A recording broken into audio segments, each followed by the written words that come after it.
Hello friends and welcome to this video on Authentic English, and in this video we are going to discuss Act 2 Scene 1 of the Tempest by William Shakespeare. If you've not subscribed to my channel yet, you can do that right now by clicking the subscribe button and also hitting the bell icon next to it so that you're notified about all the new videos I upload. So let's discuss summary and analysis of Act 2 Scene 1. All royal passengers except Ferdinand are present on one part of the island and show different attitude towards the storm. Now, in the previous scene, we saw Ferdinand with Ariel. So, Ferdinand and Ariel are on one part of the island, and all the other royal passengers are on some other part of the island. Okay? So, all royal passengers except Ferdinand are present on one part of the island and show different attitudes towards the storm. So, all these characters, all these royal people, although the people who were in the ship, show different attitudes towards the storm that they were able to survive. While Gonzalo is thankful that they survived the storm, Alonso is full of despair as he thinks his son Ferdinand is drowned. Now Gonzalo is a very optimistic kind of a person and he thinks that it's very lucky that they were all able to survive the storm. But Alonso is full of despair, he is very hopeless because he thinks his son Ferdinand is drowned. So he nurtures a lot of fatherly feelings for his son Ferdinand. He is very sad because Ferdinand is not around and he thinks he is drowned.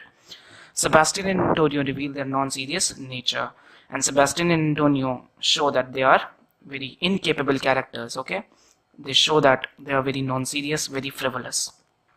Sebastian and Antonio blame Alonso, saying that he should not have married his daughter to an African instead of an European, since then they would never have to be on the ship and hence not suffer in the storm. So it is discovered that where all these people were going on the ship, they were probably going to some African country where Alonso had married his daughter.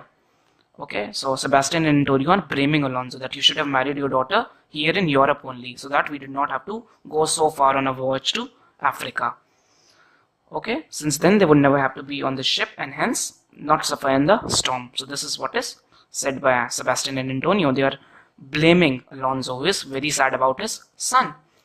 Gonzalo rebukes Sebastian for his insensitivity. So they reveal themselves to be very insensitive people. Okay, so they don't care about anybody else except themselves. They are very insensitive people. Now Ariel arrives and puts everyone to sleep except Antonio and Sebastian. So through some magical music that Ariel plays, he puts everyone to sleep. And the only people who do not sleep are Antonio and Sebastian. Now Antonio and Sebastian, being awake, make a plan in which Sebastian will kill his brother and Alonso to become the king of Naples himself, just like Antonio had done that earlier with his brother Prospero. Now Antonio and Sebastian's evil side is revealed. Okay, so Antonio and Sebastian are going to make a plan in which Sebastian will kill his brother Alonso to become the king of Naples himself, just like Antonio had done that earlier with his brother Prospero. So we all know that Antonio is not the rightful Duke of Milan.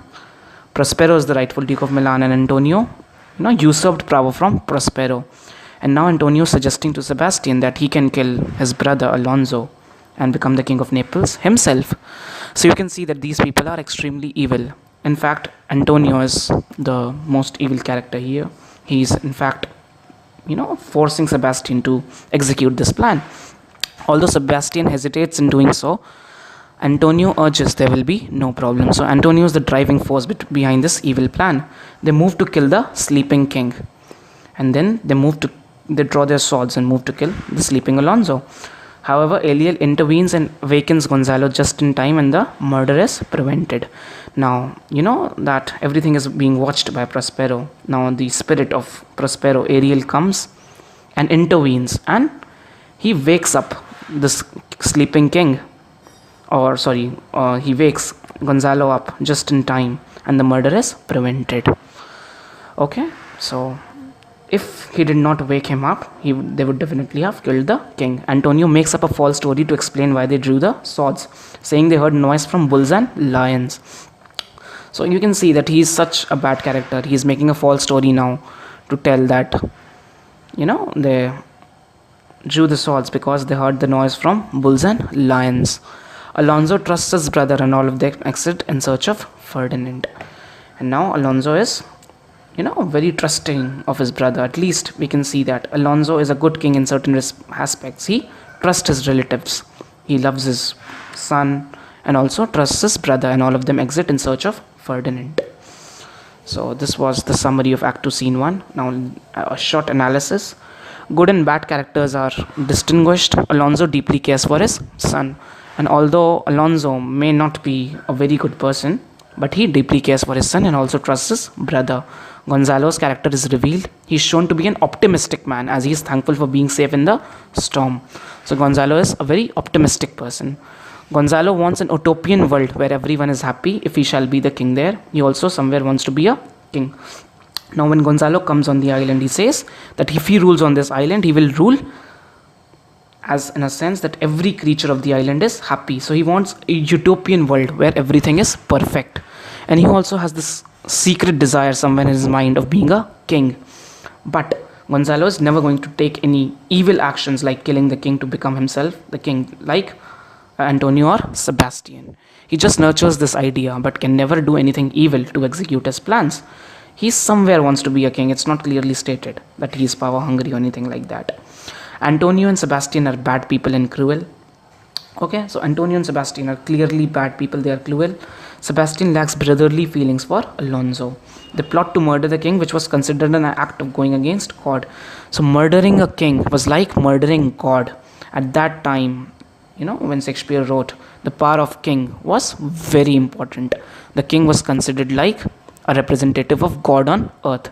So killing the king was like killing God. It was going against God. It was blasphemy.